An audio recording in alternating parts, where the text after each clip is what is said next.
सम्मानित पत्रकार बंधुओं, आहूत प्रेस वार्ता में आप सभी का स्वागत है।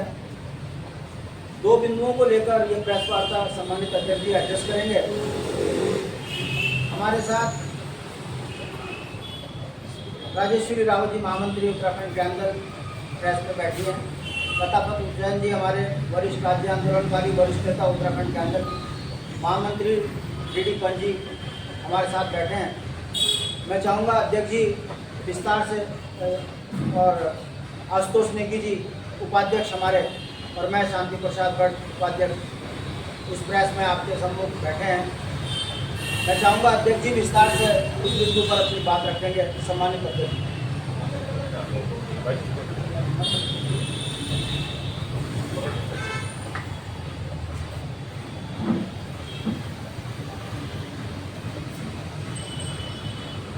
धन्यवाद सभी पत्रकार साथियों, आपको मैं इनकी गहराइयों से आपका हार्दिक धन्यवाद देता हूँ कि आप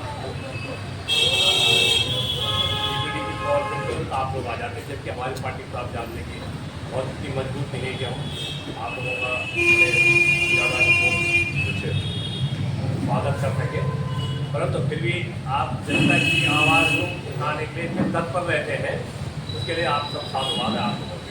आप ही लोग हैं जो जनता की आवाज़ आज के डेट में पब्लिक करते हैं। इसमें आज की पत्रकार वार्ता का मुख्य विषय था कि जो 8 तारीख को हमारी सदस्यता अभियान शुरू होना था उत्तराखंड का, तो जो समय भारत पार्टी को किया था तो ऐसा समय था कि हम कुछ नहीं समझे हमने 8 तारीख को करना, तो हमने कल 20 तारीख से शुरू करा। वैसे 1 तारीख से हमारा सदस्यता अभियान शुरू हुआ है और बहुत लोग इस बार उत्तराखंड कार्यक्रम से जुड़ रहे हैं।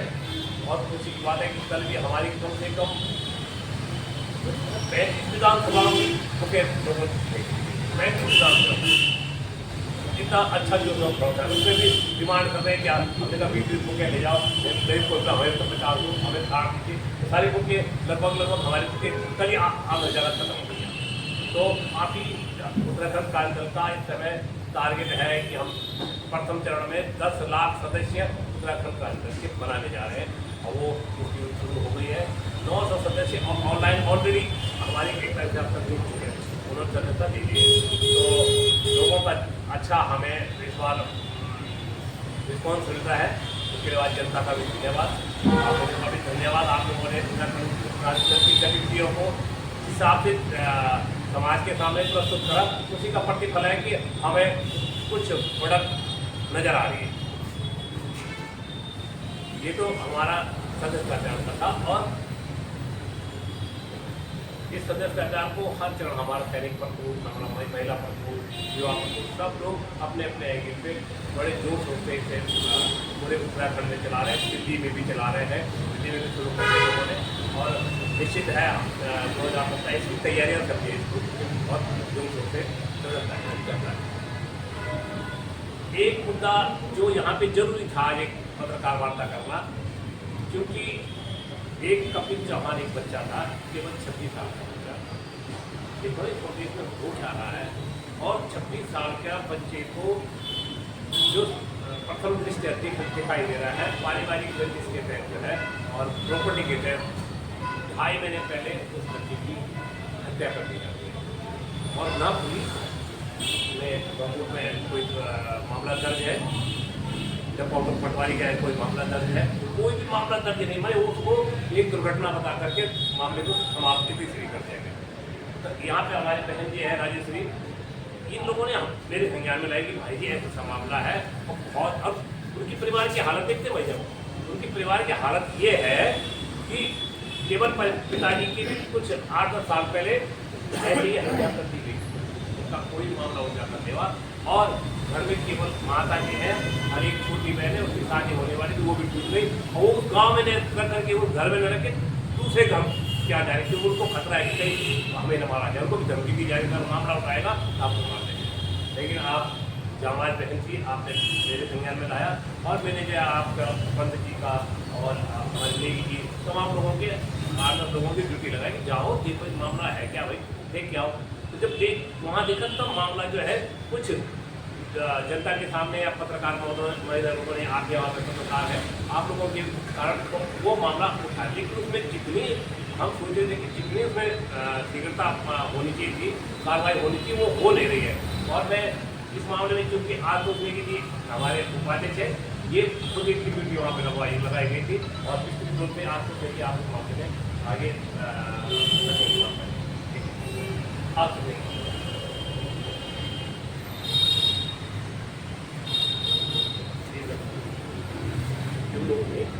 हम नीचे भी रख देंगे तो चलेगा।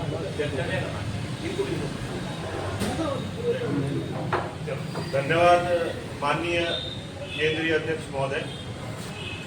जैसा आपने हमें डायरेक्शन दिया था कि हम लोग जो है उत्तरकाशी की जो बड़कोट तहसील है जिसके अंतर्गत ये सरनौल गांव है, वहाँ पर हम लोग गए थे और जो थाना है थाना बड़कोट जो कि जुरिडिक्शन जिसका है इस मामले में जांच करने का, वहाँ भी हम वहाँ पे गए तो वहाँ पे जो थानेध्यक्ष दीपक कटेल हैं उनसे काफ़ी डिटेल हमारी वार्ता हुई। और क्योंकि इससे पहले जो है हमारी राजेश्वरी बहन, डीडी पंच जी और तमाम हमारे जो पदाधिकारी हैं, परमिला रावत जी, वो आईजी गढ़वाल से मिल चुके थे इस मामले में। तो आईजी गढ़वाल से मिलने के बाद एक प्रेशर जो है लोकल पुलिस पे डेवलप हुआ तो मुकदमा कायम हो गया है। और जो 4 आरोपी हैं जो परिवार के ही लोग हैं उन पर मुकदमा हो गया है। लेकिन इसमें समस्या ये है कि जो कपिल था उसकी मौत होते ही उन लोगों ने बताया था, जो परिजन हैं जिन पर अब आरोप लग रहे हैं, ये पेड़ से गिरकर मरा है। और उस बात को सच मानते हुए परिजनों ने जो है उसका अंतिम संस्कार कर दिया था। इस वजह से उसका पोस्टमार्टम नहीं हो पाया और पोस्टमार्टम ना होने की वजह से पुलिस के हाथ जो कि अहम सुराग था, क्योंकि पोस्टमार्टम होता तो फिर चोट के उसके विवेचना से पता चलता कि चोट किस प्रकार की है, मौत का कारण क्या है, तो वो महत्वपूर्ण साक्ष्य नष्ट हो गया।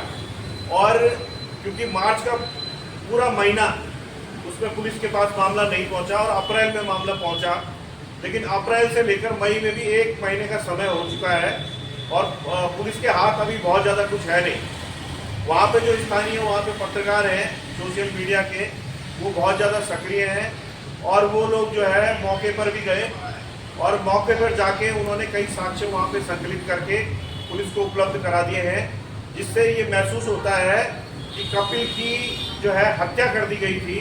1 तारीख को संभवतः उसकी हत्या कर दी गई थी और उसके परिजन ही उसमें शामिल थे।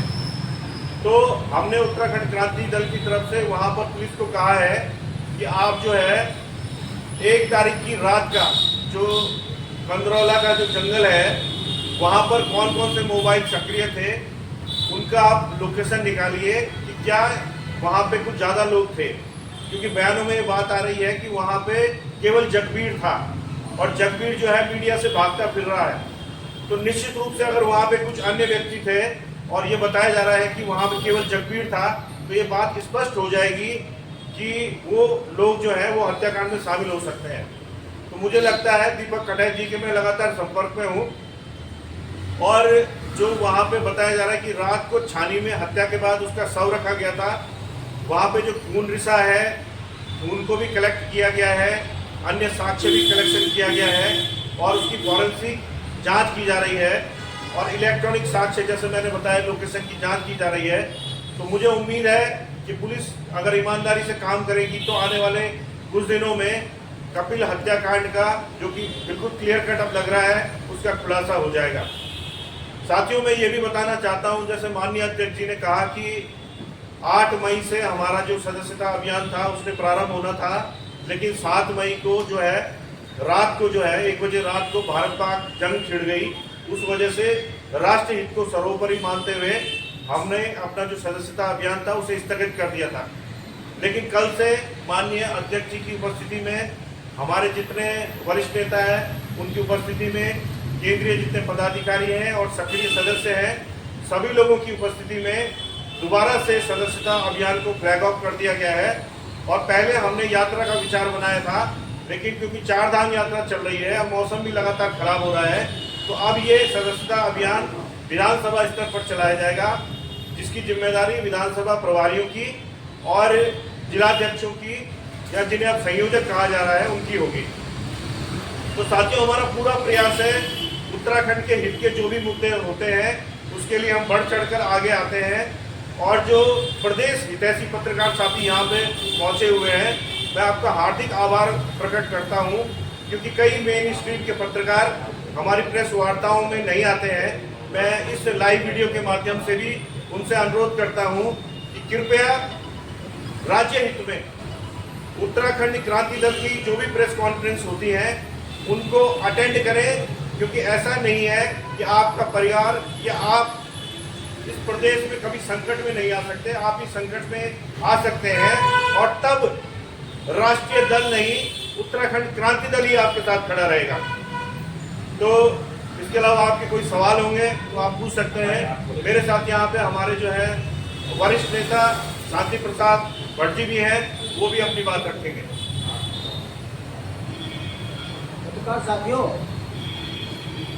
ये जो बड़कोट का प्रकरण आपके संज्ञान में आया है, ऐसी घटनाएं पहाड़ों में बहुत हो रही है, खासकर उन जगहों पर जहां पटवारी क्षेत्र हैं। इस पर रोक लगाने के लिए उत्तराखंड सरकार के द्वारा पहाड़ों में थाने खोले गए, उसी में बड़कोट थाना भी रहा। मगर लोकतंत्र में प्राय जो नहीं होना चाहिए वो हो ये रहा है कि स्थानीय लोग सत्ता का दुरुपयोग कर घटनाओं को दबा देते हैं, आपसी समझौता कर ऐसी चीज़ों पे पर्दा डालते हैं। इस प्रकरण को उसी दृष्टिकोण से देखा जा रहा है जिसमें दबी जबान में हर ग्रामीण कह रहा है कि इस लड़की की हत्या हुई है, मगर 1.5 महीना निकल जाने के बावजूद पुलिस की LIU क्यों उसके पुलिस के संज्ञान में नहीं आया, क्यों पुलिस ने स्वतः इसका संज्ञान नहीं लिया इतनी बड़ी घटना का, क्यों राजनीतिक दबाव, उत्तराखंड क्रांति दल के दबाव में ये FIR दर्ज हुई। ये वो सवाल है कि यदि इस पर सरकार सही तरीके से काम नहीं करेंगी तो फिर सत्ता का और प्रशासन का जो गठबंधन है उसके दुष्परिणाम पहाड़ों में आम जनमानस को भुगतने पड़ रहे हैं। इस पर रोक लगे। उत्तराखंड क्रांति दल के नेता होने के नाते आपके माध्यम से हम सरकार से इस तरह की मांग करते हैं कि जिन थानों में इस तरह की लापरवाही होती है वहाँ के SO, वहाँ के इंस्पेक्टर, वहाँ के तमाम अधिकारियों की संपत्ति की जांच हो। उस दौरान उनके पास कुछ अचानक कोई संपत्ति तो नहीं आई है, क्योंकि बिना लेन देन के पुलिस इन चीजों पर इस तरीके का अनदेखी नहीं कर सकती। और ये क्यों हुआ, माध्यम से हम ये मांग करते हैं IG गढ़वाल से कि इस प्रकरण का संज्ञान लेते हुए उन तमाम पुलिस के अधिकारियों की भी जांच हो जिन्होंने इस केस में लापरवाही करी है। यदि उनकी प्रथम दृष्टया दोषी पाए जाते हैं तो उन पर भी सुसंगठित धाराओं पर मुकदमा दर्ज होना चाहिए और ये करप्ट प्रैक्टिस पहाड़ों से बंद होनी चाहिए। पहाड़ों के अंदर बड़ी बुरी स्थिति है, नेटवर्क होते नहीं है, पुलिस का और गांव के बीच में 20-20, 25-25 किलोमीटर के जो दूरी रहती है, इसलिए इस तरह की घटनाओं को अंजाम दिया जाता है और अपराधी बच जाते हैं। ऐसा ना हो, ये आपके साथ में हम इसलिए बोल रहे हैं क्योंकि आपकी आवाज़ पूरे प्रदेश की आवाज़ है। अगर ये बात आम जनमानस के माध्यम से सरकार के संज्ञान लेगी तो निश्चित रूप से इसमें कुछ ठोस कदम होंगे। इसलिए इस प्रेस वार्ता को आज सम्मानित अध्यक्ष जी ने आपके बीच में रखा। आपका कोई सवाल हो तो कृपया आप पूछ सकते हैं। धन्यवाद।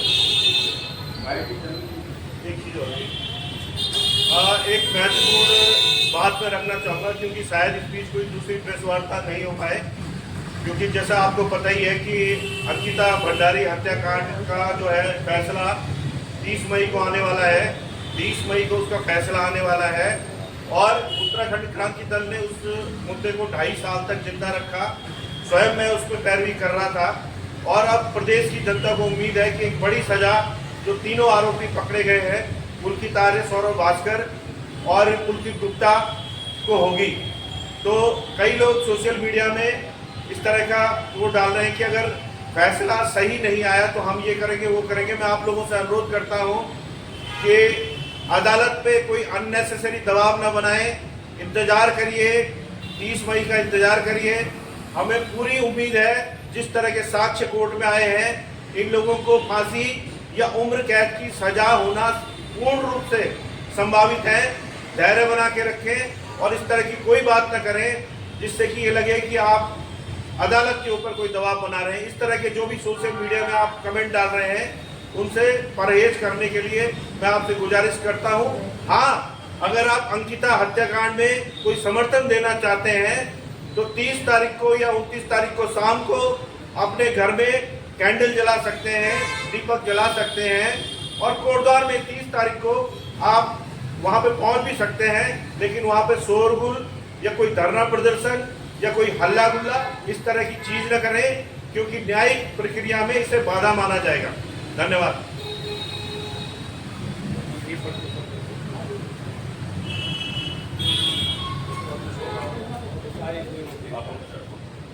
हमारे बीच राजेश्वरी बहन भी है जो कि उत्तरकाशी से ही आती हैं। आपने ही पहले कपिल हत्याकांड शुरू में आपने हमें बताया, तब हम आपके साथ गए। आप अपनी बात रखना चाह रही हैं। धन्यवाद। मैं देखो, वैसे तो हमारे मान्य अध्यक्ष जी ने ये बात आपको बता दी थी और हमारे भी बड़े भाई संजय प्रसाद जी ने बता दिया उन्होंने, पर लेकिन जो बात थोड़ी सी है उसको मैं क्लियर करना चाहती हूँ कि मेरा सीधा आरोप बरगोल की पुलिस पे है। जब कपिल हत्याकांड में पुलिस जांच के लिए कमरा तोप जाती है और वहाँ पे ब्लड का थैला मिलता है, और जब वो अपील ये कहता है, उसका कपिल का भाई अपील कहता है कि इसको लेके चलो नीचे, पुलिस ने नहीं लाया। उसके बाद साक्षी जो खून के धब्बे थे वो खून के धब्बे उन्होंने दबा दिया है जमीन के नीचे। फिर वहाँ पे हमारी मीडिया गई, उस मीडिया पे भी मिली है तो पुलिस वालों ने उस मीडिया को उल्टा ही थाने में बिठा दिया है। सबसे दुर्भाग्य बात है। और नंबर एक बात यह है कि जब उसके कपड़े बिस्तर थे वहाँ पे, वो बिस्तर कहाँ गए, उसके कपड़े थे वो कपड़े कहाँ गए, और उसके जो भी जूते थे वो कहाँ गए वहाँ से, और उसका जो तरह था जो पेड़ के गया है वो चढ़ा पत्ते काटी है वो तरह था क्यों नहीं मिला आज तक। तो मेरे सीधे सवाल है बरकोट SHO और CO साथे हैं, क्योंकि इन्होंने साक्ष्य छुपाए हैं।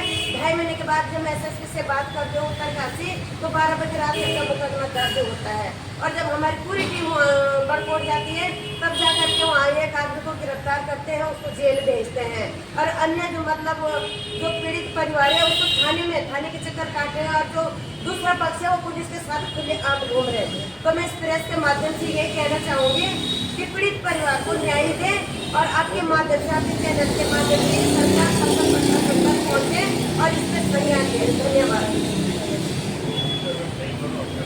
हाँ, और एक बात और है कि इस पे कोई संज्ञान नहीं दिया तो हम धरना प्रदर्शन करने के लिए बाध्य होंगे, और उसी बरकोट में होगा, और यहाँ भी हम बड़े अधिकारियों का घेराव करेंगे। धन्यवाद। हमारे साथ जो है हमारे संगठन मंत्री जो है DD पंच जी, संगठन महामंत्री DD पंच जी भी है, वो अपनी बात रखना चाहेंगे। वहाँ पे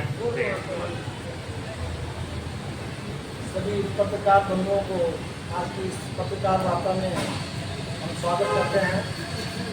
साथियों, जैसे हमारे नेगी जी ने बताया, मैडम ने बताया कि 16 तारीख को हम यहाँ से बरकोट गए थे और वहाँ से बार फोन आ रहे थे, तो उस मामले को राजेश्वरी मैडम जी ने जो है संज्ञान में लिया, और यहाँ से हमारे केंद्रीय अध्यक्ष जी के आदेश थे कि आप जाके वहाँ क्या मामला है उसको देखो जाके। तो 16 तारीख को जब हम यहाँ से बरकोट गए, हम वहाँ चौकी में गए तो वहाँ पे हमारे दीपक कठेर जी से मुलाकात हुई। उसके बाद जो है हमने उनसे बोला कि इस मामले में आप लोग जो है जो अभी तक कहाँ तक छानबीन हुई है, तो उसी 2 महीने का पहले का एक केस था, और उसके अगले दिन ही उन्होंने जो है FIR दर्ज की थी। उसके बाद जब हम वहाँ पे गए तो 15 तारीख को FIR दर्ज हुई है, 15 मई को, और 16 मई को हम वहाँ गए तो 15 तारीख की ही रात को जो पीड़ित परिवार है उनकी लेडीज पे जो है जो आरोपी लोग हैं उन्होंने रात को हमला कर दिया, और उसको इतनी बुरी तरह पीटा कि वो उनका भी 16 तारीख को जो है केस दर्ज हुआ है। तो क्योंकि वो लोग आवाज़ उठा रहे थे कि इस आदमी को मारा गया, और जो आरोपी है और जिसको मारा गया वो चाचा बडों के हैं, और जिसको जो दो भाई हैं, दोनों में से एक भाई तो आरोपी है और एक सपोर्ट में है कि इसकी हत्या की गई है। एक्चुअली इनका जो है बकरियों का बिजनेस था और बकरियों का ये जो है काफ़ी लंबे स्तर पर बिजनेस है। 600 बताते हैं कि 600 बकरियाँ इनकी जंगल में रहती थी। अब दोनों एक पार्टनरशिप में काम करते थे। जैसे ये जो लड़के का डेथ हुआ है, क्या नाम था इसका लड़के का? कपिल ने ये मांग की कि मुझे जो है मेरा हिस्सा दीजिए, मुझे अलग कर दीजिए। तो इन्होंने जो है उसके ऊपर जो है हमला कर दिया और उसको जो है उसका जो है उसके साथ ही ऐसा व्यवहार हो गया। तो ये बड़ा दुर्भाग्य का विषय है, क्योंकि जो उनके परिवार के लोग आवाज़ उठा रहे थे उनको भी पीटा और ये 2 मुकदमे आज जो है वहाँ पर दर्ज है। लेकिन जब हम वहाँ पर गए, पुलिस का रवैया हमने देखा जुल्म था। हम यहाँ DIG से भी मिले देहरादून में, यहाँ से फ़ोन भी करवाया, लेकिन उसके बाद भी वहाँ पर बहुत अच्छे ढंग से कार्रवाई नहीं चल रही है। तो ये बड़ा दुख का विषय है। जबकि जब हम वहाँ से बड़कोट चौकी से वो गांव जो आता है करीबन 1.5 से 2 घंटे का रास्ता है गाड़ी से, हम वहाँ जाने लगे। हमारा पूरा प्रतिनिधि मंडल उत्तराखंड क्रांति दल का यहाँ से गए थे सारे पदाधिकारी। जब हम वहाँ जाने लगे तो वहाँ पर पुलिस का कहना था कि इतनी दूर जाके आप क्या करोगे, वहाँ हम लोग कार्रवाई कर रहे हैं। लेकिन हमारा जब हम इतनी दूर से गए थे, हमारा दिल नहीं माना। हम उस गांव तक पहुँचे तो पीछे से इनका जो है पुलिस भी आ गया था, वहाँ PSC इन्होंने भेज दिया था। तो बहुत सारी पुलिस वहाँ पे भेजती थी। तो जो पीड़ित परिवार के घर पे हम गए तो वहाँ पर जो है सारे गांव वाले, पूरा गांव इकट्ठा हो गया, लेकिन उनके घर पे आने को कोई राजी नहीं था। हमने गांव वालों को बोला कि भाई इधर आओ, अपनी बात जो है रखो, क्या ये मामला है। तो गांव वालों ने इस डर के मारे उस घर पे नहीं आए कि ये मतलब वैसी प्रवृत्ति के लोग हैं, अगर हम घर पे आएंगे तो ये हमारे ऊपर दूसरे दिन हमला कर देंगे। इसके लिए जो है गांव वालों ने बोला कि नीचे मंदिर में आओ, मंदिर में बात होगी। तो जब हम मंदिर में आए तो खुलकर डर के मारे गांव वाले जो है खुल के बात भी कर रहे थे, लेकिन वो हमको ये बता रहे थे कि ये हत्या हुई है, ये पक्का है, इसमें जो है अगर आप लोग आगे आएंगे तो इसको न्याय मिल जाएगा बच्चे को। तो हमने जो है जो हमसे प्रयास हो सकता था हमने वहाँ पर जो है किया।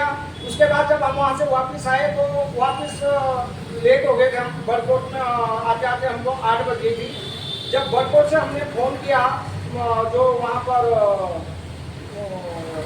दीपक कठेर जी है चौकी इंचार्ज, कि भाई जो है आप गांव गए हो क्या, ये आरोपियों को आप पकड़ के ला रहे हो? तो उन्होंने हमें बताया कि हम पकड़ के ला रहे हैं, 2 आदमियों को पकड़ के ला रहे हैं, आप चले जाओ और हम उन पर उचित कार्रवाई कर रहे हैं।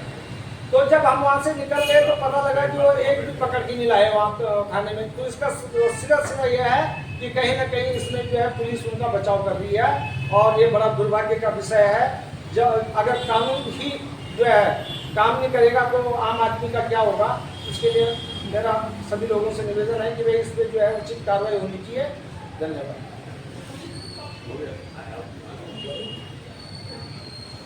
धन्यवाद आप सभी लोगों को, बहुत बहुत धन्यवाद। और इसके बाद अगर आप बाइट लेना चाहते हैं तो बाइट भी ले सकते हैं।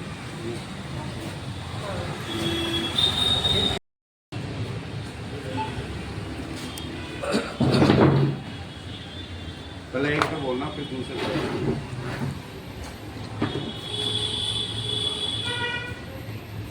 देखिए आज यहाँ पर प्रेस वार्ता की गई है, क्या मुद्दा है? बिल्कुल, एक तो हमारा संगठन है जो क्योंकि 8 तारीख को होना था वो आज कल हुआ और पूरे उत्तराखंड में बहुत अच्छा हमको रिस्पॉन्स मिल रहा है। प्रथम हमने 10 लाख मेंबर बनाने का लक्ष्य रखा हुआ है। वो लगभग 35 विधानसभा की हमारी चली गई। निश्चित आशा है इसमें आप लोगों का सहयोग है, आप लोगों का भी बहुत बड़ा योगदान है। आपने पब्लिक के सामने उत्तराखंड क्रांति दल को ठीक से प्रस्तुत करा, उसका प्रतिफल उत्तराखंड क्रांति दल को मिल रहा है। आप लोगों का भी धन्यवाद और जनता का भी धन्यवाद। दूसरा मुद्दा चौहान मर्डर का है। ये उसकी विस्तृत किया भी आप लोगों के सामने रखा है। अगर इस मामले में जो है शासन प्रशासन अगर उचित न्यायपूर्ण निर्णय नहीं लेती है तो उत्तराखंड क्रांति दल बहुत आगे बढ़ करके धरना प्रदर्शन और विरोध जो भी होगा न्याय तक दिलाने तक जो है जारी रहेगा। और कोर्ट में धन्यवाद। किस कारण से उसकी हत्या हुई? क्या कारण है वो? तो ये जो प्रथम दृष्टया दिखता है पारिवारिक संपत्ति का मामला है। सुना है कि बहुत बड़ा बकरे वकरे का व्यापार है, बहुत जमीन जायदाद थी। पिताजी पहले उनके मर गए थे और अब एक ही बालक था, उनको किनारे कर दिया गया। उसमें एक सवाल ये है कि जब उनकी हत्या हुई या जब अब पता चला कि हत्या हुई है, मृत्यु नहीं हुई है, तो दोनों में क्या अंतर था उस परिस्थिति में, जिस परिस्थिति में कि पता था कि ये हत्या नहीं है और जिस परिस्थिति में कि हत्या है? मैं बता देता हूँ। नहीं, हम लोग वहाँ पे थे, माननीय अध्यक्ष महोदय वहाँ पे नहीं थे, हम लोग वहाँ गए, डीडी पंजी थे, राजेश्वरी बहन थी, तो हम लोग वहाँ गए थे। तो देखिए उसमें मैंने आपको पहले ही कहा है कि जो मौके पे जो लोग थे वो जो है परिवार के ही लोग थे जंगल में, और उन्होंने बताया कि ये पेड़ से गिरा है। उनकी बात को सच मानते हुए जो इनके बूढ़ी माँ है, बाप तो इनके पुराने 14-15 साल पहले गुजर चुके हैं, और ये बताया जा रहा है कि उनकी भी संदिग्ध परिस्थितियों में मौत हुई थी। और जब उन्होंने बताया कि पेड़ से गिरे हैं तो इन्होंने उसको सच मानते हुए अंतिम संस्कार कर दिया। लेकिन जब आसपास के गांव वालों ने कहा कि वहाँ से हमने कई लोगों को वापस लौटते हुए देखा है, तब जाके इस तरह की बात आई। क्योंकि जो वहाँ से बात निकल के आ रही थी, शुरू में बताया जा रहा था कि जो जगबीर है, छानी में जगबीर जो है, जो कि इन्हीं के चाचा का लड़का है, चाचा ताऊ आपस में भाई है ये, वो अकेला था। लेकिन इस तरह के एविडेंस मिल रहे हैं कि वहाँ पे जगबीर के साथ जो है अन्य लोग भी थे वहाँ पे। तो अगर वहाँ पे 4-5 लोग थे और इस तथ्य को छुपाया गया है, तो ये लगभग 100% सच बात है कि वही लोग जो है हत्याकांड में शामिल हो सकते हैं। और इसी बात को हमने दीपक कटाई जी को कहा था कि आप 1 तारीख की रात की मोबाइल लोकेशन निकालें उस जंगल की, जहाँ वो छानी है, जहाँ पे पेड़ से गिरना बताया जा रहा है। तो निश्चित तौर पे जब मोबाइल लोकेशन वहाँ पे मिलेगी तो उनकी धरपकड़ होगी और फिर उसके बाद वो सच बोलेंगे। इसके अलावा जो साक्ष्य जो छानी जहाँ भेड़ बकरियाँ रहती है मिले हैं, खून के धब्बे मिले हैं, कई चीज़ें हैं कि जो पेड़ था उस पेड़ तक को काट दिया गया। उस पेड़ से अगर वो टहनियाँ काट रहा था तो वो दराती बरामद नहीं हुई है। उसके जो कपड़े हैं वो चेंज किए हुए बताए जा रहे हैं। कपिल के जो कपड़े उसने पहने हुए थे, जो उसके जो कपड़े उसने पहने हुए थे पहले, जो उसमें हत्या हुई होगी या जो भी चीज़ें हैं, खून होना चाहिए था, तो वो कपड़े थे नहीं। तो उन कपड़ों को भी कहीं ना कहीं 1-2 महीने में ठिकाने लगा दिया गया। जो दराती थी वो वहाँ पे से गायब कर दी गई, और जैसा मैंने बताया कि पेड़ तक को काट दिया गया, झाड़ियाँ काट दी गई। तो लगभग 1 महीने में सारे साक्ष्य समाप्त कर दिए गए। लेकिन इसके बावजूद जो इलेक्ट्रॉनिक साक्ष्य हैं, जो मोबाइल लोकेशन होती हैं, वो तो रहती हैं। उससे और फॉरेंसिक जांच से ये स्पष्ट हो जाएगा कि किन लोगों ने हत्या की है।